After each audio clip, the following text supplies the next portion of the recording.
தலைவர் பிரபாகரன் வாழ்க.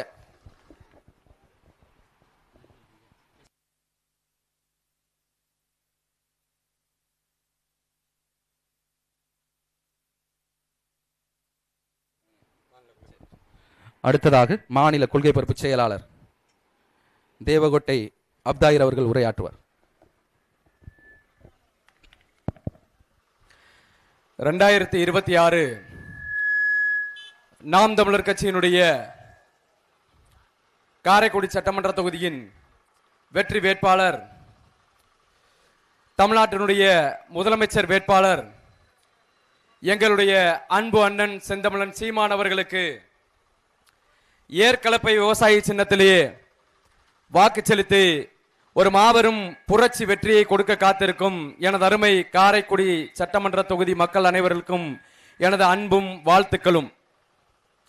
இப்போ நான் பேசும் பொழுது என்னடா இப்பதான் வாக்கு கேட்கவே ஆரம்பிச்சிருக்காங்க, அதுக்குள்ளாட்டியும் வாக்கு செலுத்தி அவர் என்னமோ எம்எல்ஏவே ஆயிட்ட மாதிரியே ஒரு வாழ்த்து சொல்றாப்லே வர அப்படின்ற சந்தேகம் சில பேருக்கு இருக்கும். ஆனா நான் ஒரே ஒரு விஷயத்தை மட்டும் சொல்லிக்கிறேன், கட்டாயமாக வருகிற இந்த சட்டமன்ற தேர்தலில் எங்கள் அண்ணன் காரைக்குடி சட்டமன்ற தொகுதியினுடைய வெற்றி வேட்பாளராக மட்டுமல்ல, வெற்றி பெற்ற எம்எல்ஏவாக இன்னைக்கு தமிழ்நாட்டுடைய சட்டமன்றத்துக்குள்ள போக போறாரு, கர்ஜிக்க போறாரு. போனதுக்கு அப்புறம்ல தெரிய போகுது எத்தனை பேர் வெளியில ஓட போறான்னு. இதனால் வரைக்கும் சட்டையை கழிச்சிட்டு வெளில வந்தாங்கல்ல, இனிமே என்னைக்காச்சும் ஒரு முறை தான் அந்த மாதிரி பார்ப்போம், சட்டையை கழிச்சிட்டு வெளில ஓடியாந்தவங்கள. எங்க அண்ணன் மட்டும் உள்ள போகட்டும், போனதுக்கு பிறகு நாளுக்கு நாள் ஒவ்வொரு நாளும் 50 பேரும் சட்டையை கழிச்சிட்டு வெளியில ஒடியாரானா இல்லையான்னு போட்டு பாருங்க. அப்படி கேள்வியா பாருங்க. ஊரு புறா பேசிட்டு இருக்காரு, எங்க செந்தமிழன் சீமான் வந்து நல்லா பேசுறாரு, அவரெல்லாம் வரணும் அப்படின்றீங்கல்ல, வந்துட்டாரு. உங்களை நம்பி நிக்கிறாரு. 10 வருஷமா பேசிட்டு இருக்காருங்க. இன்னைக்கு உங்களை நம்பி அண்ணன் சீமானவர்கள் யாரோ ஒருத்தர் கையை காமிச்சு விடல, யாரோ ஒருத்தர் கையை காமிச்சு அவருக்கு வாக்கு போடுங்க அப்படின்னு செலுத்தல, அப்படி கேட்கல, அவரே வந்து நேரடியா நிக்கிறாருங்க. சாமியே நேரடியா நிக்குது, அவரை விட்டுட்டு வேற யாருங்க பார்க்க போறீங்க? அவரை விட்டு வேற யாரை பார்க்க போறீங்க? இப்ப அண்ணன் நேரடியா நிக்கிறாரு அப்படின்றதுக்காக மட்டும் நீங்க அவருக்கு வாக்கு செலுத்த வேணாம். நான் என்ன கேட்கிறேன், நான் ஒவ்வொரு ஊர்லயும் பேசும்போது நான் கேட்டுக்கிட்டே தான் இருக்கிறேன். இன்னைக்கு காரைக்குடி சட்டமன்ற தொகுதியில ஒட்டுமொத்த தொகுதியிலையும் எத்தனை டாஸ்மார்க் இருக்கு எனக்கு தெரியாதுங்க. ஏன்னா எனக்கு அந்த பழக்கம் இல்லை, ஏன்னா நாம் தமிழர் கட்சியில் இருக்கவனுக்கு அந்த பழக்கம் இருக்காது, எனக்கு தெரியாது எத்தனை டாஸ்மார்க் இருக்குன்னு. ஆனா இன்னைக்கு ஒட்டுமொத்த தொகுதிக்குள்ள இன்னைக்கு ஸ்கூலு காலேஜ் இருக்கிறத காட்டிலும், ஒரு லைப்ரரி இருக்கிறத காட்டிலும், படிப்பகம் இருக்கிறத காட்டிலும் டாஸ்மார்க் உடைய எண்ணிக்கை அதிகமா இருக்கு. நான் என்ன கேட்கிறேன், இந்த வெள்ளை வேட்டி வெள்ளை சட்டி கட்டிட்டு தெரியுற என்னுடைய அண்ணன் தம்பிகள்கிட்ட பூரா கேட்கிறேன், என் பிள்ளைய படிக்க வைக்க ஸ்கூல் இல்ல, ஆனா டாஸ்மார்க் மட்டும் கட்டி விட்டுருக்கிய, உனக்கெல்லாம் வெக்கமா இல்லையா? நீல வேட்டி அவுத்து போட்டு தெரிய வேணாம் மாநில. இப்ப இதெல்லாம் யாரு கேட்கணும்? நாங்க கேட்க கூடாதுங்க, நீங்க எல்லாம் கேட்கணும். ஓட்டு கேட்டு வர்றான்ல, ஓட்டு எலெக்ஷன் அறிவிச்ச உடனே அம்மா வணக்கம், அத்தாச்சி வணக்கம் அப்படின்னு இது நாள் வரைக்கும் அந்த அத்தாச்சி பக்கத்து வீட்டுல கடந்து கஷ்டப்பட்டு இருக்கோம், அதை பார்த்துருக்க மாட்டான். இன்னைக்கு தான் அத்தாச்சி கண்ணுக்கு தெரியுது இல்ல. அவன் வரும்போது கேட்கணும், என் பிள்ளைய படிக்க வைக்க ஸ்கூல் இல்ல, என் பிள்ளைய படிக்கிறதுக்கு லைப்ரரி இல்ல, என் பிள்ளைய விளையாடுறதுக்கு நல்ல கிரவுண்ட் இல்ல, ஆனா நீ போய் குடிச்சிட்டு உருள்றதுக்கு எல்லா இடமும் உனக்கு கிடைச்சிருக்கு அப்படின்னு என்ன பண்ணணும்? வர்ற ஆளுகிட்ட நீங்க கேட்கணுங்க. நீங்க கேட்கலைன்னா யாரும் கேட்க முடியாது. 5 வருஷமா கோவப்படுறோம்ல, எப்படி 5 வருஷமா நமக்கு கோவம் இருக்கு. எங்க தாலுகா ஆபீஸ் போனா கோவம் வரும், அப்படியே வடிவேலுக்கு அப்படியே நரம்பெல்லாம் உடச்சுக்கிட்டு வரும்ல, ஏறும்ல, அந்த மாதிரி என்ன ஆகுது? இன்னைக்கு தாலுகா ஆபீஸ் போனீங்கன்னா ஒரு சர்டிபிகேட் வாங்க முடியல, ஒரு சர்டிபிகேட் வாங்குறதுக்கு என்ன பண்றோம்? கோவம் வருது, லஞ்சம் கேட்கிறான், கோவம். போலீஸ் ஸ்டேஷனுக்குள்ள போனா என்ன ஆகுது? நம்மள மதிக்கிறாங்களா? மதிக்கல. இதே வெள்ளை வேட்டி சட்டிட்டு போன திமுக காரன், அதிமுக காரன், வேற எவனாச்சும் பணம் உள்ள ஆளுங்க போனா என்ன பண்றாங்க? எப்படி எல்லாம் மதிக்கிறாங்க? நம்மள மதிக்கலையே, நமக்கு கோவம் வருது, நம்மள கேவலப்படுத்துறாங்களே, அசிங்கப்படுத்துறாங்களே, கோவம் வருதுல. 5 வருஷமா வர்ற இந்த கோவத்தை பூரா 5 நிமிஷத்துல வெறும் 500 ரூபாய் 1000 ரூபாய் வாங்கிட்டு அமைங்கி போயிடுறீங்களே, என்னைக்கு தாங்க வெடிக்கிறது? நான் உங்ககிட்ட எல்லாம் கேட்கறது ஒன்னே ஒண்ணுதான், அந்த கோபத்தை பூரா இன்னைக்கு உங்களால வெளியில காட்ட முடியல. என்ன பண்ணுங்க, அந்த கோபத்தை பூரா வேற எங்கேயும் நீங்க கொண்டு போவேனா? இந்த நிக்கிறான்ல இந்த விவசாயி, இந்த இருக்கான்ல இந்த விவசாயி, அந்த விவசாயி சின்னத்து மேல உங்க கோபத்தை பூரா இறக்கு. அந்த விவசாயி உன் கோபத்தை பூரா சட்டமன்றத்தில் போய் வெடிப்பான். இது நடக்குங்க. ஒருத்தர் 2 பேருடைய கோபம் இல்ல, 8 கோடி தமிழர்களுடைய கோபத்தையும் இந்த விவசாயி சின்னத்து மேல இறக்குங்க. இந்த விவசாயி சின்னம் எப்படி வெடிக்குதுன்னு பாருங்க. இன்னைக்கு படிக்கிறதுக்கு ஸ்கூல் இல்ல, நல்லா பாக்குறதுக்கு, நல்லா மருத்துவம் பாக்குறதுக்கு இன்னைக்கு மருத்துவமனை இல்ல, நல்ல மருத்துவமனை இல்ல, படிச்ச படிப்புக்கு வேலை இல்ல. இப்ப இதெல்லாம் சொன்ன உடனே என் அண்ணன் தம்பிகளுக்குலாம் கோவம் வரும். என்ன கோவம் வருது? என்னப்பா நல்ல ஸ்கூல் இல்லையா, கவர்மெண்ட் ஸ்கூல் இல்லையா, அங்கெல்லாம் உன் பிள்ளை படிக்காதா? ஏன் இந்த கவர்மெண்ட் இன்னைக்கு கவர்மெண்ட்ல இருக்கிற இந்த ஆஸ்பத்திரி இல்லையா, அங்கெல்லாம் நீங்க போய் படுக்க மாட்டீங்களா? ஏன் இன்னைக்கு வேலையே இல்லையா? எல்லா வேலையும் இருக்குல்ல, இந்த பேக்கர்ல கூட போய் என்ன பண்ணலாம், வேலை பார்க்கலாம், அந்த வேலையை நீங்க பார்க்க மாட்டீங்களா கேட்கறியா? சரி, நான் என்ன கேட்கிறேன், என் பிள்ளைய போய் இந்த அரசு பள்ளிக்கூடத்துல படிக்க வைக்கிறியா? இன்னைக்கு தரமான கல்வி இல்ல, எனக்கு தெரியும், உங்க எல்லாருக்கும் தெரியும். யாரு இன்னைக்கு என்ன பண்ண மாட்டான், இந்த அரசு பள்ளிக்கூடத்துல படிக்க வைக்கிறதுக்கு யாரு விரும்பல? யார்கிட்ட பணமே இல்லையோ, யார் இன்னைக்கு பொருளாதாரத்தில் நலிவடைஞ்சு கிடைக்கிறாங்களோ அவங்க மட்டும் தான் என்ன பண்றாங்க, இன்னைக்கு போய் அரசு பள்ளிக்கூடத்துல படிக்க வைக்கிறாங்க. சரி, என் பிள்ளைகளை நான் படிக்க வைக்கிறேன். நான் என்ன கேட்கிறேன், இன்னைக்கு இந்த சட்டமன்ற தொகுதியினுடைய எம்எல்ஏவா இருக்கிற மாங்குடியா இருக்கட்டும், இல்ல ஐயா எச்சராஜாவா இருக்கட்டும், இல்ல இதுக்கு முன்னாடி ஆண்ட யாராவது இருக்கட்டும், இல்ல கார்த்திக் சிதம்பரமா இருக்கட்டும், இல்ல சிதம்பரமா இருக்கட்டும், அவன் பிள்ளையையும் அவன் பேர அதுக்கு பின்னாடி பிறக்க போற பிள்ளைகளையும் இதே கவர்மெண்ட் ஸ்கூல்ல வந்து படிக்க வைக்கிறதுக்கு உனக்கு திராணி இருக்கா, தெம்பு இருக்கா? படிக்க வைக்க மாட்டேல. ஏன்? என்ன உனக்கு தெரியும், இங்க படிக்க வச்சா அவன் மக்கா போயிருவான். எப்படி? இங்க படிக்க வச்சா மக்கா போயிருவான். அப்ப உன்கிட்ட காசு இருக்க திமிர்ல, எப்படி உன்கிட்ட காசு இருக்க திமிர்ல, காசு இருக்கிற கொழுப்புல, காசு இருக்கிற தெனாவட்டுல உன் பிள்ளைகளை வெளிநாட்டுக்கு அடிக்க படிக்க வைக்க. அப்ப நான் மட்டும் என் பிள்ளைகளை மட்டும் இங்க படிக்க வச்சு மக்காக்கணும். நாங்கள்லாம் கேன பயிலுக, நீ மட்டும் வானத்துல இருந்து துவக்குன்னு குதிச்சவனா? அதே போல ஐயா இந்த ரோட்ல வர்றாங்கய்யா யாரு, அதே மாதிரி மாங்குடி எம்எல்ஏ, அதே மாதிரி ப. சிதம்பரம், அதே மாதிரி கார்த்திக் சிதம்பரம், ஐயா எச்சராஜா, இல்ல எவனோ இருக்கான், எவனோ இன்னைக்கு இது வரைக்கும் இந்த காரைக்குடி சட்டமன்ற தொகுதியை ஆண்டாங்களோ எவனோ ஒருத்தன் இந்த பக்கத்துல வர்றாயா, ஐயா இறைவன் நாடி அவனுக்கு இதய நோய் வந்துருச்சு. இதய நோய்னா டக்குன்னு புரியாது, ஹார்ட் அட்டாக் வந்துருச்சுன்னு வச்சுக்கிடுவோம். யாருக்கு இன்னைக்கு எடுத்துக்காட்டுக்கு எம்எல்ஏ வச்சுக்கிறோம், நம்ம எம்எல்ஏ வச்சுக்கிறோம், ஹார்ட் அட்டாக் வந்துருச்சு, இங்க நெஞ்ச புடிச்சிட்டு கீழே விழுந்துட்டிய, இங்க நெஞ்ச புடிச்சு இந்த ரோட்ல கீழே விழுந்துட்டிய, இந்த இருக்க ஜிஹெச்ல போய் படுப்பாரா இந்த மாங்குடி? நான் கேக்குறேன் ஐயா, அந்த எச்சராஜா இங்க போய் படுப்பாரா? இல்ல இங்க யார் வேட்பாளர் நிக்கிறீங்களோ இங்க போய் என்ன போய் இந்த ஜிஹெச்ல போய் படுப்பீங்களா? உங்க ஆட்சியில உங்க ஆளுமையில இருந்த இந்த ஜிஹெச்ல போய் என்ன மாட்டீங்க, நீங்க அரசு மருத்துவமனையில போய் படுக்க மாட்டீங்க. ஏன்? படுத்தா செத்து போயிருவோம் தெரியுதுல, படுத்தா செத்து போயிருவோம் தெரியுதுல.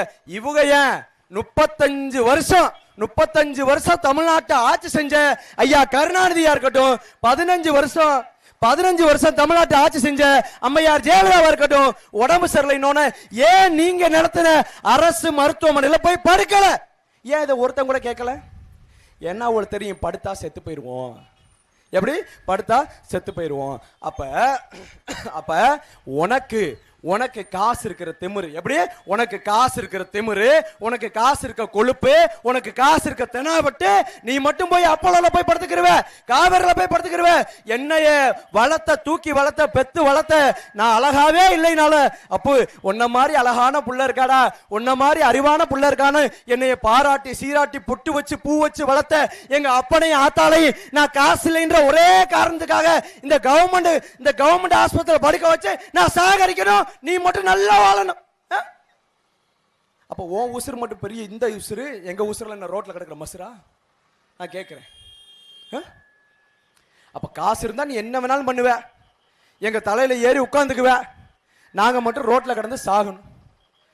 படிச்ச படிப்புக்கு வேலை இல்லைங்க, இன்னைக்கு படிச்ச படிப்புக்கு வேலை இல்லை. அவன் டிகிரியை முடிச்சுட்டு எங்க அப்பா நான் கஷ்டப்பட்டு கடன் வாங்கி எங்களை படிக்க வச்சு அவங்க சொத்தை பூரா இழந்து நடுரோட்ல திரிஞ்சு எங்களை படிக்க வச்சு ஏதோ கஷ்டப்பட்டு ஒரு டிகிரியை படிக்க வச்சுறாங்க. இந்த டிகிரியை படிச்சுட்டு வெளிநாட்டுல போய் என்னென்ன பாடுபடுறான்னு தெரியுமா? ஊருக்குள்ள வந்தா பகுமானமா அந்த வடிவேலு வெற்றி கொடுக்கிட்டு படத்துல இந்த சென்ட் அடிச்சுக்கு தெரியுவான்ல, அந்த மாதிரி தெரியுறாங்க. வெளிநாட்டுல போய் என்ன பாடுபடுறான்னு தெரியுமா? அந்த காசை சம்பாரிச்சுட்டு வரும்போது வீட்டுல இருந்து அனுப்பிச்சு விட்டால எங்க ஆத்தா, ஐயா நீ காசு பணம் சம்பாதிக்கலாம் பரவாயில்ல, என்ன ஒண்ணு உடம்ப பாத்துக்க, நல்லா சாப்பிடு அப்படின்னு அனுப்பிச்சு விட்டால எங்க ஆத்தா. வீட்டுக்கு வரும்போது அவ முகத்தை பார்க்க அவ இருக்க மாட்டாள, அவ முகம் இருக்காத, காசு இருக்கும், எங்க ஆத்தா இருக்க மாட்டாளே, எங்க அப்பா இருக்க மாட்டானே, செத்து போயிருப்பானே. அந்த பாவம்லாம் யார வந்து சேரும்? இத்தனை நாளா இந்த சட்டமன்ற தொகுதிய எம்எல்ஏவும் எம்பியாவும் இருந்து ஆட்சி செஞ்சு இல்ல, உங்களுக்கும் உங்க பிள்ளைகளுக்கும் உங்க சந்ததிகளுக்கும் வந்து சேரும். அவங்களுக்கு மட்டும் இல்ல, அவங்களை ஆதரிச்சு வாக்கு செலுத்தணும்னா நம்ம ஒவ்வொருத்தருக்கும் அந்த பாவம் வந்து சேரும். தயவு செய்து அந்த பாவத்துல இருந்து நம்ம விலகணும்னா தயவு செய்து ஒரே ஒண்ணுதான், உங்க எல்லாருக்கும் கிடைச்சிருக்க ஒரே ஒரு பாவ விமோச்சனை ஒன்னே ஒண்ணுதான். என்னது? இந்த ஏற்கலப்பையோட நிக்கிற இந்த விவசாய சின்னத்துக்கு ஒரே ஒரு வாக்கு செலுத்துறதுதான். இந்த ஏற்கலப்பையோட நிக்கிற விவசாய சின்னத்துக்கு ஒரே ஒரு வாக்கு செலுத்துறதுதான். ஐயா நீங்க மட்டும் வாக்கு செலுத்தினா பத்தாது, நீங்க மட்டும் வாக்கு செலுத்தினா பத்தாது. யார் யாரெல்லாம் வாக்கு செலுத்தணும்? நம்ம வீட்டில் உள்ள ஒவ்வொருத்தரையும் வாக்கு செலுத்த வைக்கணும். ஏன் வாக்கு செலுத்தணும்னு சொல்லணும். ஏன் வாக்கு செலுத்தணும்னு சொல்லணும், ஒவ்வொருத்தரையும் செலுத்த வைக்கணும். அது போக நமக்கு அக்கம் பக்கத்து வீட்டார்கள், நம்ம நண்பர்கள், நம்முடைய உறவினர்கள் எல்லார்ட்டையும் சொல்லுங்க, விவசாய ஜனத்துக்கு வாக்கு செலுத்துங்க, வாக்கு செலுத்துங்க. என்ன பண்ணுங்க, ஒவ்வொரு முறை எல்லார்ட்டையும் சொல்லுங்க. அப்ப என்ன பண்ணணும், இன்னும் சில பேர் என்ன பண்றான்னா 1000 ரூபாய் தர்றேன், மகளிருக்கு என்ன பண்றான் மாதம் மாதம் 1000 ரூபாய் தர்றேன். இன்னும் சில பேர் என்ன பண்றான், நீ 1000 சொன்னா நான் என்ன பண்றேன் மாதம் மாதம் 2000 தர்றேன். இன்னும் சில பேர் என்ன பண்றான், நீ 2000 சொன்னா நான் 2500 தர்றேன். சரிப்பா, இந்த 2500 நம்ம போய் பேசணும் வச்சுங்களேன், இந்த 1000 2000 2500 எதுக்குங்க வாங்குறீங்க, நீங்க என்ன உங்களோட காசா, யார்ட்டு காசு, யார்ட்டு காசு எடுத்து கொண்டாந்து கொடுக்குறேன் அப்படின்னு கேட்டோம்னா, என்னப்பா இப்படி பேசிட்டா, யார்ட்டு காசு எடுத்து கொடுக்குறான், நம்ம வீட்டு காசு தானே, நம்ம வீட்டு காசு தானே எடுத்து நம்மகிட்ட கொடுக்குறான். சரி, நம்ம வீட்டு காசு எடுத்து நம்மகிட்ட கொடுக்குறான், நம்ம வீட்டு காசு எப்படி அவன்கிட்ட போனுச்சு சிந்திச்சீங்களா? நம்ம வீட்டு காசு இருக்குல்ல, நம்ம வீட்டு காசு எப்படி அவன்கிட்ட போனுச்சு? நான் சொல்றது இந்த அரசு ரீதியா கொடுக்கறத சொல்லல, உதவித்தொகையை சொல்லல, ஓட்டுக்கு காசு கொடுக்குறாங்கல்ல அதை சொல்றேன். சரி, நம்ம வீட்டு காசு எப்படி அவன்கிட்ட போனுச்சு? நம்ம வீட்டு காசு தானே கொடுக்குறேன், நம்ம வீட்டு காசை நம்ம வாங்கினேன் அப்படின்னு அந்த வியாக்கியானம் பேசுறீல்ல, நம்ம வீட்டு காசு எப்படி அவன்கிட்ட போனுச்சு, அவன் வீட்டுக்கு எப்படி போனுச்சு, இதை ஏன் சிந்திக்க மாட்டீங்க? அப்ப இந்த திருட்டு பையன் தெரியுது, திருட்டு பையன் தெரியுது, 5 வருஷமா கோபம் வருது. ஆனாலும் அந்த திருட்டு பையலுக்கு திரும்ப திரும்ப திரும்ப திரும்ப அவனுக்கே வாக்கு செலுத்தி வாக்கு செலுத்தி வாக்கு செலுத்தி நீங்க நாசமா போனதும் இல்லாம எங்களையும் எங்க தலைமுறையும் நாசமாக்கிக்கிட்டு இருக்கீங்க. அடுத்து வரப்போற உங்க பேர பிள்ளைகளுடைய வாழ்க்கையை நாசமாக்கிக்கிட்டு இருக்கீங்க. ஏன் இந்த கோபம் உங்களுக்குள்ள வர மாட்டேது? உங்க ஒவ்வொருத்தருக்கும் இந்த கோபம் வரணுமே, வந்திருக்கணுமே. வந்திருந்தா இன்னைக்கு தமிழ்நாடு சொர்க்க பூமியா மாறி இருக்குங்க. ஆக ஒன்னே ஒன்று தெரிஞ்சுக்கங்க, ஒன்னே ஒன்று, ஒருவேளை 2026 எங்கள் அண்ணன் செந்தமிழன் சீமான் அவர்கள் காரைக்குடி சட்டமன்ற தொகுதியில வெற்றி பெற்றார் என்றால், என்ன வெற்றி பெற்றால் வெற்றி பெறுவார், அதுல எந்த மாற்று கருத்தும் இல்ல, வெற்றி பெறுவார். அப்படி எங்கள் அண்ணன் செந்தமிழன் சீமான் அவர்கள் இந்த காரைக்குடி சட்டமன்ற தொகுதியில வெற்றி பெற்ற மறுநாளில் இருந்து என்ன செய்வோம், எக்காரணத்தை கொண்டும் மாநில அரசு காசு தள்ளங்கய்யா, மத்திய அரசு காசு தள்ளங்கய்யா அப்படின்னு என்ன பண்ண மாட்டான், கூட்டம் போட்டு ஓன்னு ஒப்பாரி வைக்க மாட்டான். என்ன பண்ணுவோம், நாங்க உழைச்ச சொந்த காசை போட்டு என்னுடைய இந்த காரைக்குடி சட்டமன்ற தொகுதியை சிங்கப்பூர் என்னங்க சிங்கப்பூர், துபாய் என்னங்க துபாய், அதை விட பெரிய அளவுல டெவலப்மெண்ட் பண்ணி காட்டுறோமா இல்லையா நீங்க பாருங்க. இது எங்கள் தலைவின் மீது சத்தியம். செய்வோங்க, செய்வோம். ஏன் செய்யறோம், ஏன்னா காரைக்குடி சட்டமன்ற தொகுதியை பார்த்து ஒட்டுமொத்த தமிழ்நாடு என்ன பண்ணு, சீமான் ஒரு தொகுதியில ஜெயிச்சாரா பாரு, ஒரு தொகுதியில ஜெயிச்சாரு, அவர் எப்படி அந்த தொகுதியை மாத்தி வச்சிருக்காருன்னு பாரு அப்படின்னு என்ன பண்ணணும், இந்த தொகுதியை பார்த்து ஒட்டுமொத்த தமிழ்நாட்டிலே என்ன பண்ணணும், அவருக்கு வாக்கு செலுத்தணும். அதுக்காக இந்த காரைக்குடி சட்டமன்ற தொகுதியை முன்மாதிரி தொகுதியை மாத்தி காட்டுவோம். அந்த வகையில் நம்ம எல்லாம் அதிர்ஷ்டசாலிகள். நமக்கு கிடைச்ச ஒரு மிகப்பெரிய அதிர்ஷ்டம் இது மிகப்பெரிய வாய்ப்பு.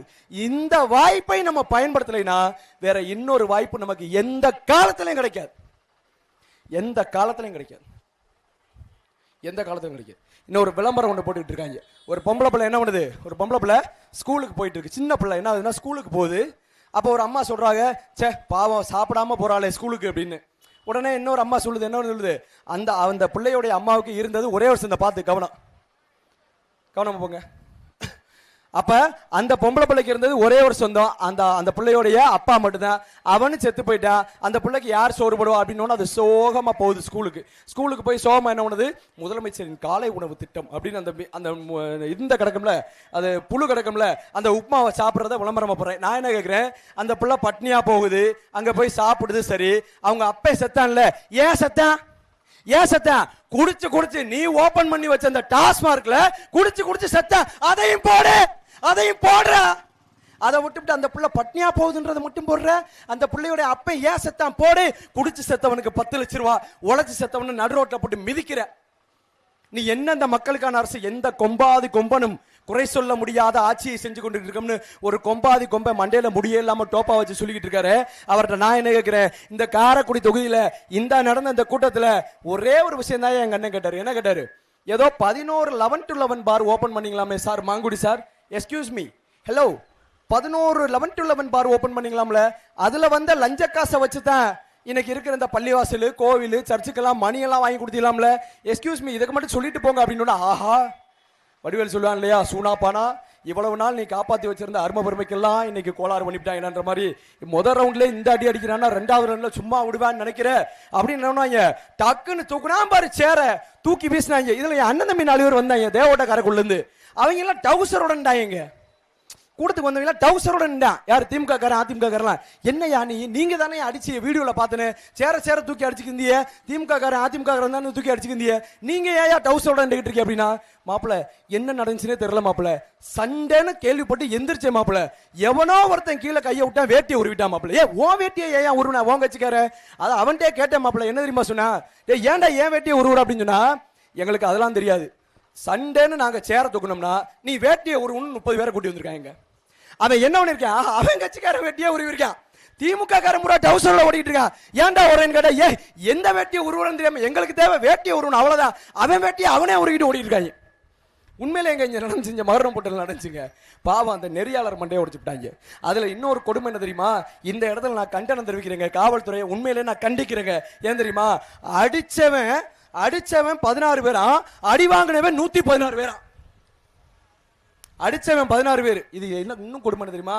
அந்த அடிச்சவன் 16 பேர்ன்றத உங்க போடல என்னன்னுக்காக, திமுக காரன் மேல 16 பேர் மேல வழக்கு, அடி வாங்கினாங்கல்ல, கையை கட்டி நின்றாங்கல்ல, எல்லாத்துலயும் நாங்க நின்று சமாளிப்போம் நின்றோம்ல, நம்ம மேல 116 பேர் மேல வழக்கு. அந்த வீடியோ தெளிவா இருக்கு. வீடியோ எப்படி இருக்கு? தெளிவா இருக்கு. சேர அடிக்கிறவன் பூரா திமுக காரன், அடி வாங்குறவன் பூரா நாம் தமிழர் கட்சிக்காரன். எங்களுக்கு திருப்பி அடிக்க தெரியாம இல்ல போய் நாங்க யாருன்னு காங்கிரஸ்காரன் கேட்டு பாரு, நாங்க யாருன்னு காங்கிரஸ்காரன் கேட்டு பாரு தெரியும். என்ன என்ன எல்லாம் எதுக்கு சொல்றேன்னா, நாளைக்கு வழக்காய் போயிருப்பா, நீங்க மட்டும் கையை தட்டிப்பிட்டியா. என்ன எதுக்கு சொன்னா, காங்கிரஸ்காரன் என் அண்ணன் தம்பி எல்லாம் நிறைய வீட்டு பக்கத்தில் இருக்காங்க, அதனால என்னை பத்தி தெரியும்ல, என் சின்ன பிள்ளைங்க பார்த்து வளர்ந்துருக்காங்களா, அதுக்கு சொன்னேன். நீங்க ஏதாவது தப்பா நினைச்சுட்டு அவ்வாட்டுக்கு வழக்க போட்டு போயிடக்கூடாது. என்ன சரி, அப்ப இவ்வளவு கேவலமான சூழ்நிலையில தான் இன்னைக்கு இந்த கொம்பாதி கொம்பன் டோப்பா முடிக்காரர் ஆட்சி பண்றாரு இல்லையா, அவருடைய சட்ட ஒழுங்கு இருக்கு. அப்ப நான் இதுல என்ன கேட்கிறேன், இன்னைக்கு எலெக்ஷன் வருது, தேர்தல் நேரத்தில் நின்றுகிட்டு இருக்க, அம்புட்டு பொதுமக்கள் பார்த்துக்கிட்டு இருக்கா, இந்த இடத்துலயே நீ இவ்வளவு அடாவடித்தனம் பண்றீனா, ஓட்டு கேட்க போற நேரத்திலே நீ இவ்வளவு அடாவடித்தனம் பண்றீனா, எலெக்ஷன்ல நீ ஜெயிக்க மாட்டாது எனக்கு நல்லா தெரியும். சேங்கை மாறன் இருக்காரு, சேட்டை மாறன் கண்டிப்பா மன்னகவை தான் போறாரு, அது எனக்கு நல்லா தெரியும். அவரு என்னமோ ஒரு வேலை பண்றாரு, மாமா என்னமோ என்ன வேலை, மாமா சூர்யா மணமகிழ் மன்றமா, ஓ சாரி நான் மாமான்னு ஏதோ கேட்டேன், மாமா மகள் மணமகிழ் மன்றம் நினைச்சேன், சூர்யா மணமகிழ் மன்றமா, அந்த மணமகிழ் மன்றம் நடத்துறாராம், ஊத்தி கொடுக்கிற வேலை பாக்குறாரு. அப்ப நீ கண்டிப்பா என்ன பண்ண போற, மண்ணத்தாங்க அப்ப போற. ஆனா தேர்தல் நேரத்திலேயே நீ இவ்வளவு அடாவடித்தனம் பண்றீனா, அரசு ஏங்கையில இருக்கு, போலீஸ் ஏங்கையில இருக்குன்னு அடாவடித்தனம் பண்றீனா, ஓட்டு கேட்கும் போதே இப்படி அடிக்கிறேன்னா நீ ஜெயிச்சுட்டா இந்த திமுக காரனும் இந்த அதிமுக காரனும் இதை விட எவ்வளவு மோசமா நடத்துவாங்கன்னு பாத்துக்குங்க. இதெல்லாம் உங்களுக்கு ஒரு பாடம். இவ்வளவு பேர் நிற்கும் போது கிட்டத்தட்ட 8% வாக்கு வச்சிருக்க ஒரு கட்சியினுடைய முக்கியமான நபர் மேல ஏறிண்டு பேசிக்கிட்டு இருக்கும் போதே இப்படி அடிக்கிறான்னா, நம்ம ஒரு ஓட்டு போட்ட ஒரு ஆள் நம்மளை மதிப்பான்னு நினைக்கிறிய, ஏதாவது ஒரு விஷயம்னு போய் நின்றா லெஃப்ட் ஹேண்ட்ல அப்படி தூக்கி டம்முன்னு அடிச்சு போயிட்டே இருப்பேன். ஐயா வெறும் வாக்கிங் போறதுல நம்ம ஜெயிச்சிடலாம் நினைச்சிட்டு இருக்காங்க அந்த மடமண்ட, அந்த மடசாம்பிராணி, அவன் பேர் என்ன, சேங்கை மாறனா, அவன் வாக்கு கேட்கறதுல ஜெயிச்சிடலாம் நினைச்சிட்டு இருக்கான். ஐயா நாய் எவ்வளவு மோசமான சூழ்நிலை வாழ்றோம் பாருங்க. மக்களே, நான் உங்கள்கிட்ட எல்லாம் கேட்கறது ஒன்னே ஒன்றுதான், நாங்க இலவசம் தர்றோம்னு சொல்லல. எப்படி இலவசம் தர்றோம் சொல்லல அப்படின்னு நீங்க நினைச்சுக்கிட்டு இருக்கீங்களா? நாங்க தாங்க பெரிய இலவசமா கொடுக்க போறோம் நினைச்சுக்கிட்டு இருக்கீங்க. எவ்வளவு தெரியுமா? எவ்வளவு? 25,000, 3 லட்ச ரூபா, 15 லட்ச ரூபா. நான் இந்த இடத்துல சொல்றேன், எங்க அண்ணன் வந்தவொன்னு சொல்லுவாரு, எப்படி ஒருவேளை நாம் தமிழர் கட்சி வென்று 2026 கோட்டையில புலிக்கொடி ஏத்தலாம், அது உறுதி. நாங்க வெல்லும் பட்சத்துல ஒவ்வொரு வீட்டுக்கும் ஒரு மாதத்துக்கு 25,000 ரூபாய் வீதம், 15 லட்ச ரூபாய். ஐயா மோடி சொன்ன மாதிரி இல்லைங்க, 15 லட்ச ரூபாய் ஒவ்வொரு வீட்டுக்கு நாங்க கொடுக்கிறோம், உறுதியா கொடுக்குறேங்க. எப்படின்னு சொல்லவா, இன்னைக்கு 100 வீட்டுக்கு என்ன பண்றாங்க, 100 வீட்டுல ஒரு வீட்டுக்கு ஒரு அரசு அதிகாரி இருக்கான். ரைட்டா? 100 வீடு இருக்குன்னா அதுல ஒரு வீட்டுல ஒரு அரசு அதிகாரி இருக்காங்க. ஒருவேளை நாம் தமிழர் கட்சி வந்தால், நாம் தமிழர் கட்சியினுடைய ஆட்சி அமையும் பட்சத்துல வீட்டுக்கு ஒருவருக்கு அரசு வேலை கட்டாயம் நடக்குங்க. வீட்டுக்கு ஒருத்தருக்கு அரசு வேலை எப்படி? குறைஞ்சபட்சம் 25,000 ரூபாய் சம்பளத்தோட, குறைஞ்சபட்சம் 25,000, சும்மா 10,000 12,000 25,000 ரூபாய் குறைஞ்சபட்ச சம்பாத்தியத்தோட உங்களுக்கு அரசு வேலை எப்படி கொடுப்போம்? நிறைய பேர் நாம் தமிழர் கட்சி வந்தாவே மாடு மேய்க்க விட்டுருவாங்க. ஆனா உங்ககிட்ட எல்லாம் பேசுறதுக்கு உண்மையில பழனிபாபா மாதிரி எருமாட்டை கட்டி பேசிட்டு போயிடலாம் போல இருக்கு. அப்படித்தான் இருக்கு. ஆனாலும் என்னுடைய அன்பு மக்கள் சிந்திக்கணும், எப்படிப்பட்ட வேலை அப்படின்னு கேட்டோம்னா, இன்னைக்கு இந்த அரசு மருத்துவமனை இருக்குல்ல, இன்னைக்கு இந்த அரசு மருத்துவமனையில இன்னைக்கு போய் நீங்க நைட்டு உங்களுக்கு ஏதோ ஒரு பிரச்சனை அட்மிட் ஆகுறீங்க அப்படின்னா உங்களுக்கு இங்க பாக்குறதுக்கு என்ன பண்ண மாட்டான், ஆஸ்பத்திரிக்கு நைட்ல எந்த மருத்துவர் இருக்க மாட்டான். நாங்க ஆட்சிக்கு வந்தால் தமிழ் வழியில படிச்ச மருத்துவர்களை அரசு பணியாளர்களை அமர்த்துவோம். எத்தனை பேரு? குறைஞ்சபட்ச பகல்ல 10 பேரு, இன்னும் குறைஞ்சபட்சம் என்ன பண்றோம், இரவுல 10 பேருங்க. அப்ப 10 20 மருத்துவர்கள் மட்டும் இங்க தேவைப்படுறாங்களா? ஒரு மருத்துவருக்கு குறைஞ்சபட்சம் 5 செவிலியர் தேவை. எப்படி? 5 பெண் செவிலியர்கள் தேவை, 2 ஆண் செவிலியர்கள் தேவை. மொத்தம் எத்தனை பேர் ஆகி போச்சு? 7 பேர் ஆகி போச்சா? அப்ப காலையில 10 டாக்டர்னா 10 டாக்டருக்கு உதவியாளர்கள் எத்தனை பேர் இருக்கணும்? 70 செவிலியர்கள், ஆணும் பெண்ணும் சேர்ந்து 70 செவிலியர்கள் இருக்கணும். அதே மாதிரி இரவுல என்ன பண்றோம், 70 செவிலியர்கள் இருக்கணும். அப்ப மொத்தம் 140 கூட்டல் 20 எவ்வளவு? 160 பேருக்கு இந்த வெறுமனை இந்த இருக்க இந்த ஜிஹெச்ல வேலைங்க. டாக்டருக்கு படிச்சவனையா மாடு மேய்க்க சொன்னோம்? டாக்டருக்கு படிச்சவனையா மாடு மேய்க்க சொன்னோம்? இந்த இருக்க ஜிஹெச் நான் உங்களுக்கு உலகத்தரம் வாய்ந்த நான் மருத்துவத்தை கொடுக்கணும்னா இந்த இருக்க ஜிஹெச்ல 20 டாக்டர் வேணும், 140 செவிலியர்கள் வேணும். அதே போல ஒவ்வொரு 5 கிலோமீட்டருக்கு ஒரு இடத்துல என்ன பண்றோம், ஒரு ஹாஸ்பிட்டல், அரசு ஆரம்ப சுகாதார நிலையம். ஏப்பா இப்பவும் ஆரம்ப சுகாதார நிலையம் இருக்கப்பா? இருக்கு. எத்தனை என்னுடைய வெள்ளை வேட்டி சட்டிட்டு கரை வேட்டி கட்டிட்டு இருக்கிற என்னுடைய அண்ணன் தம்பி, என்னுடைய அக்கா தங்கச்சி, ஐயா விடியா, இந்த மாங்குடி போய் ஹார்ட் அட்டாக் வந்துருச்சு, இல்லை அவங்க வீட்டில் உள்ள பொம்பளையாளுக்கு முடியாம வந்துருச்சு, இல்லை அவங்க வீட்டில் உள்ள பிள்ளைகளுக்கு முடியாம வந்துருச்சு, அரசு ஆரம்ப சுகாதார நிலையத்தில் போய் படுக்க வச்சிருவாரா? படுக்க மாட்டீங்கல்ல. ஏன்னா அது தரமில்லைன்னு தெரியுதுல. அப்ப நாங்க என்ன பண்றோம், உலகத்தரம் வாய்ந்த அரசு மருத்துவமனையில கட்டுறோம் ஒவ்வொரு 5 கிலோமீட்டருக்கு ஒரு தடவை. அப்ப ஒவ்வொரு 5 கிலோமீட்டருக்கு ஒரு தடவை கட்டணும்னா எத்தனை ஹாஸ்பிட்டல் தேவைப்படும்? அத்தனை ஹாஸ்பிட்டல் கட்டணும்னா எத்தனை பொறியாளர்கள் எங்களுக்கு தேவைப்படுமா? அப்ப பொறியாளர் படிச்சவங்களுக்கும் இன்ஜினியரிங் பொறியாளர் சொன்னா நிறைய பேருக்கு தெரியாது, இன்ஜினியரிங் படிச்ச பிள்ளைகளுக்கும் அரசு வேலை. இன்னும் இதுக்கெல்லாம் பண வரவு செலவு இருக்குல்ல, இதுக்கெல்லாம் பண வரவு செலவு பண்ணணும்ல. அப்ப என்ன பண்றோம், எம்பிஏ படிச்சவன், பிகாம் படிச்சவன், பிகாம்ல இன்னும் என்ன இருக்கு, மேக்ஸ் முடிச்சவன், பிஎஸ்சி மேக்ஸ் முடிச்சிருவேன். இந்த மாதிரி ஒவ்வொரு படித்த நபர்களுக்கும் ஒவ்வொரு இடத்துலையும் அவன் வாழ்ற அந்த மண்ணிலேயே அவனுக்கு வேலை. எப்படி? குறைஞ்சபட்சம் 25,000 ரூபாய் சம்பளத்தோட வேலை, அரசு வேலை. ஏயா ஒரு வீட்டுல ஒரு அரசு வேலை செய்யற ஒரு அரசு அதிகாரி இருந்தானா அந்த வீட்டுடைய வளர்ச்சி எந்த அளவுக்கு இருக்கும்? அப்ப என்ன பண்ணிடுறோம், புள்ளைய பெத்து கொடுக்குறிய, புள்ளைய பத்தி எங்க கையில கொடுத்துறிய, என்ன செஞ்சிடறோம், புள்ளைய நல்ல உலகத்தரம் வாய்ந்த கல்வியை கொடுத்துடுறோம். பிள்ளைகளுக்கு முடியலையா, உங்களை பத்த அம்மா அப்பாவுக்கு முடியலையா, இல்ல உங்க பொண்டாட்டி பிள்ளைக்கு முடியலையா, இல்ல உங்க அக்கா தங்கச்சிக்கு முடியலையா, உங்க அண்ணன் தம்பிக்கு முடியலையா, உலகத்தரம் வாய்ந்த என்ன மருத்துவத்தை கொடுத்துடுறோம். நீங்க படிச்ச படிப்புக்கு தேவையான வேலை, அதுக்கு ஈக்குவலான, அதுக்கு சமமான, அதுக்கு தரமான சம்பளம் எல்லாத்தையும் உங்க கையில கொடுத்துறோம். வேற என்னத்துக்கு நம்ம செலவழிக்க போறோம் சொல்லுங்க? ஒண்ணு நம்ம பிள்ளைகளை படிக்க வைக்கிறதுக்கு செலவழிப்போம், இல்ல நம்ம அப்பனாத்தாளுக்கு முடியாம இருந்தா எங்க அப்பனாத்தால பிழைக்க வைக்கிறதுக்கு செலவழிப்போம். அப்படி இல்லையா வேலை வாய்ப்பு வேணும்னு சொல்லி வெளிநாட்டுல என்ன பண்றோம், 6 லட்சம் 7 லட்சம் கடன் வாங்கி கொடுத்து ஏமாந்து நிற்போம். வேற என்னத்துக்கியா நான் செலவழிக்க போறேன்? எல்லாத்தையும் எங்கள் அண்ணன் செந்தமிழன் சீமான் அவர்கள், சீமான் ஆகிய நான் தமிழ்நாட்டின் முதல்வராக பதவி ஏற்கிறேன் ஒரு வார்த்தை இந்த உலகத்துல கேட்டுச்சுன்னா, இந்த ஊர்ல கேட்டுச்சுன்னா, அப்ப பாருங்க நாடு எப்படி இருக்குன்னு பாருங்க. போட்டு பாருங்களேன், ஒரு தடவை தான் போட்டு பாருங்களேன். எங்க அண்ணன் செந்தமிழ் சீமான் அவர்கள் ஒருவேளை முதலமைச்சராக பதவியேற்கும் பட்சத்தில் நான் ஒரே ஒரு வாக்குறுதியை சொல்றேங்க, எந்த அளவுக்கு தரமான விஷயங்களை நாங்க செய்வோன்றதுல ஒரே ஒரு வாக்குறுதி. ஒருவேளை எங்கள் அண்ணன் செந்தமிழ் சீமான் அவர்கள் முதலமைச்சரானா அவராக இருந்தாலும் சரி, இல்ல எந்த எம்எல்ஏவா இருந்தாலும் சரி, எந்த அமைச்சராக இருந்தாலும் சரி, அவருடைய எந்த பிள்ளைகளா இருந்தாலும் சரி, அரசு பள்ளிக்கூடத்துல தான் கட்டாயமா படிக்க வைக்கணும். இது சட்டம், கட்டாய சட்டம். அப்ப முதலமைச்சருடைய பிள்ளையே ஒரு பள்ளிக்கூடத்துல படிக்குது அப்படின்னா அந்த பள்ளிக்கூடத்துல படிப்பு எப்படி இருக்கும்? எம்எல்ஏவோட பிள்ளை ஒரு பள்ளிக்கூடத்தில் படிக்குதுன்னா அந்த பள்ளிக்கூடத்தில் படிப்பு எப்படி இருக்கும்? அதே போல எந்த முதலமைச்சராக இருந்தாலும் எங்கள் அண்ணன் செந்தமிழன் சீமான் நம்மளுடைய ஆட்சி அமையும் பொழுது, நாம் தமிழருடைய அரசு மருத்துவமனை அமையும் பொழுது, ஒருவேளை எங்கள்ல யாருக்காச்சும் உடல்நிலை சரியில்லை, அது முதலமைச்சராக இருந்தாலும் சரி, எம்எல்ஏவாக இருந்தாலும் சரி, கவுன்சிலராக இருந்தாலும் சரி, அரசு அதிகாரிகளாக இருந்தாலும் சரி, யாருக்கு உடல்நிலை சரியில்லைனாலும் அவங்க கட்டாயமான முறையில் என்ன செய்யணும், அரசு மருத்துவமனையில் தான் படுக்கணும். இது கட்டாய சட்டம். முதலமைச்சரே ஒரு மருத்துவமனையில் வந்து படுக்கிறாருன்னா அந்த மருத்துவமனையில் எந்த அளவுக்கு உயர்ந்தரமான மருத்துவம் கிடைக்கும்? இதெல்லாம் கடைக்கோடி மக்களுக்கும் கிடைக்குங்க. நாங்க கொடுக்கிற இலவசம் இதுதாங்க, நாங்க கொடுக்கிற இலவசம் இதுதான். தரமான குடிநீர், தூய குடிநீர் குடிக்கிறதுக்கு இலவசங்க. மற்ற எதையுமே இலவசம் கொடுக்கல. ஏன்? நான் தான் உங்களுக்கு என்ன பண்றோம், மாசம் மாசம் 25,000 ரூபாய் சம்பளம் கொடுத்துறோம், பிள்ளைகளை படிக்க வச்சிடறோம், உடம்பு சரியில்லைனா பாத்துறோம். மிச்சம் இருக்கு 25,000 வச்சு நீங்க என்ன பண்ணுவீங்க? ஒன்னு சொல்லவா? என்ன பண்ணுவீங்க? மாசம் மாசம் இன்ப சுற்றுலா போயிட்டு வாங்க. எப்படி?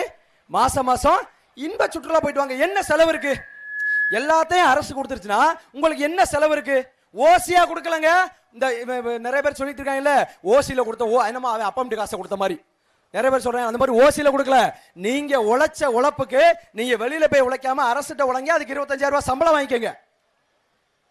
இத சொல்றேங்க. இன்னொரு விஷயம் என்ன பண்றாங்க, மாசம் மாசம் மகளிர் உரிமை தொகை 1000, மாசம் மாசம் மகளிர் உரிமை தொகை 2000, மாசம் மாசம் மகளிர் உரிமை தொகை 2500 அப்படின்னு போயிட்டே இருக்காங்கல்ல. பட்டாபி இன்னும் கொஞ்சம் ஏத்தி சொல்லு அப்படின்னு. இன்னொருத்தர் என்ன பண்றாரு, ஃப்ரிட்ஜ். எப்படி ஃப்ரிட்ஜ்? எங்க அண்ணன் தம்பிலாம் இருக்காங்கல்ல, ரொம்ப மரியாதை சொல்லணும், அசிங்கமா சொல்லிடக்கூடாது. எப்படி? தண்ணி சாப்பிட்ற ஆளுங்க. எப்படி சொல்லுவாங்க? தண்ணி. நீங்க நினைக்கிற மாதிரி இந்த வாட்டர் பாட்டில் இல்லைங்க, தண்ணி சாப்பிட்ற ஆளுங்க. இந்த டாஸ்மார்க்ல ஒரு தண்ணி கொடுப்பாங்கல்ல, அந்த தண்ணி சாப்பிட்ற ஆளுகளுக்கு அந்த இடத்துல கூலிங்கா கிடைக்க மாட்டுதாங்க. அதுக்கு தான் ஐயா எடப்பாடி என்ன பண்ணிட்டாரு, இப்ப ஐயா நீங்க கூலிங்கா குடிக்காம எனக்கு மனசு ரொம்ப வருத்தமா இருக்கு, என்ன பண்ணுங்க, ஃப்ரிட்ஜ் ஒன்று தந்துடுற, அதுல வச்சு குடிங்க. எப்படி? வச்சு குடிங்க. அதையும் போட்டு விட்டாங்க. சரி, நான் என்ன கேட்கிறேன், இந்த 2000, 2500, 3000 கொடுக்குறான்ல, யார் அப்பம்ட்டு காசு?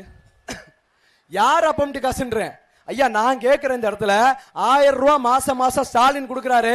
அவங்க அப்பா கலைஞர் கருணாநிதி எந்த வயல்ல போய் நட்டு புடுங்கின காசு அது? நான் கேட்கிறேன். அதே மாதிரி எடப்பாடி 2000 தரேன்னு சொன்னாரு, அவங்க அப்பா எந்த வயல்ல போய் அறுத்து தள்ளுன காசு? 2000 ரூபாய் நீ கொடுக்குற. அதே மாதிரி 2500 கொடுக்குறேன்னு சொல்றாரு விஜய். அவர் பேரை சொல்லவே கூடாதுன்னு நினைச்சேன், வாயில இருந்து வந்துருச்சு கருமொச்சை. பினாயில் இருந்தா கொடுங்க, வாயை கொப்பளிச்சு துப்பணும். அப்ப என்ன பண்ற, 2500 கொடுக்குறேன்னு சொல்றிய ஒரு ஆள் அனில் குஞ்சு. நான் என்ன, உங்க அப்ப சந்திரசேகர் எந்த வயல்ல போய் களை எடுத்து எந்த வயல்ல போய் வரப்பு வெட்டினாரு, அந்த காசை நீ தூக்கி கொடுக்க போறியா? இல்ல. ஏன் அப்பனாத்தாளு எங்க? ஏன் அப்பனாத்தாளு இந்த வெயில்ல நின்று வெம்பாடு பட்டு கத்தரிக்காயும் தக்காளியும் விளைய வச்சு அதை கொண்டாந்து தேவோட்ட காரக்குடி மார்க்கெட்ல போட்டு வித்து சம்பாரிச்ச காசை திருடி வச்ச நாய், அதை எடுத்து என் அக்கா தங்கச்சி கொடுக்க நீ யாரா? நீ யாருன்ற? நீ கொடுக்கறதையும் கொடுத்துட்டு ஓசின்னு வேற சொல்லுவ. அதையும் வெக்கம் கட்டி என் அண்ணன் தம்பி எல்லாம் வாங்கிட்டு தர்றீங்க. நமக்கெல்லாம் வெக்கமா இல்லையாங்க? 5000 ரூபாய் பொங்கல் கொடுக்குறானே, நம்ம பிள்ளைய கேட்காது, அப்பா வருஷம் பூரா சம்பாரிச்சியே எனக்கு ஒரு ட்ரெஸ் எடுத்து கொடுக்க வக்கில்லையாப்பா உனக்கு, எவனோ ஒருத்தன் கொடுத்த காசில் நீ எனக்கு ட்ரெஸ் எடுத்து கொடுக்குறியே, யாருப்பா அப்பா அப்படின்னு கேட்காதா பிள்ளைய? அசிங்கமா இல்லையா நமக்கு? அப்ப என்ன செய்யறோம், இந்த மாதிரி ஏழ்மை நிலை நமக்கு வேணாங்க. ஏழ்மை நிலை வேணாம். படித்தவர் படிக்காதவர் அனைவருக்கும் அரசு வேலைங்க. இனி படிக்காதவரே இல்லை என்பது எங்களுடைய அடுத்த வேலைங்க. அந்த வேலைக்கு சமமான தரமான சம்பளங்க, அந்த வேலைக்கு தகுந்த சம்பளங்க, அதை வைத்து வாழக்கூடிய பெருமை மிகு வாழ்க்கைங்க. இதைத்தாங்க நாம் தமிழர் கட்சி செய்ய போகுது. ஏங்க இந்த போட்டு கிழிக்க போற சட்டைங்க, எப்படி இந்த போட்டு கிழிக்க போற சட்டை, அழுக்காக போற சேலை, எப்படி போட்டு கிழிக்க போற சட்டை, அழுக்காக போற சேலை, ஒரு சேலை எடுக்கிறதுக்கு 100 கடை ஏறி இறங்குறமா இல்லையா? என் அண்ணன் தம்பி அக்கா தங்கச்சியும் இந்த பொங்கல் நேரத்தில் தீபாவளி நேரத்தில் என்ன பாடுபடுறிய, என்ன பாடுபடுத்துறிய கடைக்காரனை? போட்டு கிழிக்க கூட சட்டை 10 தடவை போட்டீங்கன்னா கிழிஞ்சு போயிருங்க. அதை 1000 தடவை பார்க்குறோம். என்ன பண்றோம், ராஜ்கிரண் மாதிரி போகும்போதே வாளியில தண்ணி எள்ளி போட்டு முக்கி தேய்ச்சி கொளுத்தி பார்த்து அந்த கடையே கொளுத்துவோம் போல இருக்கு. அந்த அளவுக்கு என்ன பண்றோம், தேடி தேடி நல்ல சட்டையா, நல்ல பேண்டா, நல்ல ஜட்டியா, இது 100 தடவை போடலாமா, கிளியாதா அப்படின்னு என்ன பண்றோம், 1000 விஷயத்த பார்த்து பார்த்து பார்த்து என்ன பண்றோம், ஒரு ட்ரெஸ் எடுக்கிறோம்ங்க. இந்த செருப்பு ரோட்ல மண்ணுல போட்டு எவனோ துப்பிட்டு போன அந்த எச்சில போட்டு மிதிக்க போற அந்த செருப்பு, தேஞ்சு பிய்ய போற அந்த செருப்பு, எத்தனை கடை ஏறி பார்க்கிறோம். எங்க இதையெல்லாம் இத்தனை தடவை பார்க்கிறோமே, நம்மளை ஆட்சி செய்ய போற ஒரு ஆட்சியாளருங்க, நம்ம மண்டையில உட்கார்ந்து எல்லா சட்டத்தையும் முடிவெடுக்க போற ஒரு நபரு, அந்த நபர் எப்பேற்பட்ட நபரா வரணும்னு நம்ம சிந்திக்க வேணாமாங்க? ஒரு நொடி சிந்திக்க வேணாமாங்க? ஏங்க அதை சிந்திக்க மாட்டீங்க? சிந்திச்சிட்டீங்கன்னா, ஒரே ஒரு முறை சிந்திச்சிட்டேன்னு வச்சுங்களேன், இந்த மண்ணுல நாம் தமிழர் கட்சியை தவிர வேற எந்த கட்சியும் நிலைச்சு நிக்கவே முடியாதுங்க. அப்பேற்பட்ட மகாத்மாவுடைய நல்ல ஒரு மகானா வாழ்ந்துட்டு இருக்க ஒரு கட்சிங்க இது. எப்பேற்பட்ட கட்சி தெரியுமா? சிந்திச்சு பாருங்களேன், சிந்திச்சு பாருங்களேன். ஒரு தடவை எவனுக்கும் ஓட்டு போட்டாச்சுங்க. இந்த மாங்குடிக்கு போட்டிய, இன்னொரு ஆளியார் கார்த்தி சேம்பரத்துக்கு போட்டிய. ஐயா, இதை விட அரசியல்லையே இன்னைக்கு அரசியல் வரலாற்று ஒரு மிகப்பெரிய சிறப்பு விஷயம் என்ன தெரியுமா? இந்த ஊர்ல தாங்க, கேவலப்பட்ட ஊர்ல தாங்க எச்ச ராஜாவெல்லாம் ஜெயிச்சிருக்காருங்க. அவரையெல்லாம் ஜெயிக்க வச்சிருக்கீங்க. ஜெயிச்சு என்னங்க பண்ணாரு இந்த மண்ணுக்கு? ஒண்ணுமே தெரியாதுங்க. இந்த விவேக் ஒரு படத்துல கேட்பான்ல, இது வரைக்கும் உங்களுக்கு என்ன செஞ்சேன்? எதுவுமே செய்யல. அதே மாதிரி இந்த தடவை என்ன பண்ண மாட்டோம்? ஒண்ணுமே செய்யல அப்படின்ற மாதிரி முடிக்க போறாங்க. அப்ப நான் என்ன சொல்றேன், இத்தனை வருஷமா போட்டியிலங்க, ஒரு தடவை சீமானு தான் போடுங்களேன், ஒரு தடவை சீமானு தான் போடுங்களேன். என்ன ஆயிர போகுது? குடி மூழ்கிற போதா? நாங்க தான் ஒரு 5 வருஷம் ஆட்சி செய்யறோமே, எப்படித்தான் செய்யறோம்னு பாருங்களேன். ஒரு தடவை கொடுங்களேன், கொடுத்து தான் விடுங்களேன். ஒரு தடவை போடுங்களேன், போட்டு விடுங்களேன், போட்டு விடுங்க. என்ன ஆக போகுது? பாக்கெட்ல இருந்து 10 ரூபா போக போதா? இல்ல நம்ம போடுற கட்சி ஜெயிச்சா மட்டும் நமக்கு 10 லட்சம் ரூபா வரப்போதா? ஆனா நாம் தமிழர் கட்சி ஜெயிச்சா ஒவ்வொரு குடும்பத்துக்கும் 15 லட்சம் ரூபா கிடைக்க போகுது. அதனால என்ன பண்ணுங்க, என்னுடைய அன்பு மக்கள் சிந்திச்சு சிந்திச்சு ஒரே ஒரு முறை 2026 ஏப்ரல் மாசம், இந்த வர்ற மாசம் என்ன பண்ணுங்க, 23ஆம் தேதி காலையில 9 மணிக்கெல்லாம் போயிருங்க. எட்ரா ஓட்டர் ஐடியா பண்ணல, அந்த மாதிரி என்ன பண்ணுங்க, ஓட்டர் ஐடியா எடுக்கிறீங்க, நேரா என்ன பண்றீங்க, உங்களுடைய வாக்கு பூத்துக்கு போறீங்க. போன உடனே அங்க என்ன பண்ணுவாரு, இந்த விவசாயி இருப்பாருங்க, தூக்கி காட்டுங்க, விவசாயி தினத்தை தூக்கி காட்டுங்க. இந்த விவசாயி இருப்பாருங்க, அந்த விவசாயிக்கு 3 வேளை நீங்க சாப்பிடுறீங்கல்ல, அந்த பருக்கையை முழுங்குறீங்கல்ல, அந்த பருக்கைக்கு நன்றி சொல்ற விதமா ஒரே ஒரு முறை இந்த ஏற்கலப்ப விவசாய தொட்டு அமுக்கி அவருக்கு ஒரு நன்றியை சொல்லிட்டு நீங்க எந்த கட்சிக்கு வேணாலும் ஓட்டு போடுங்க.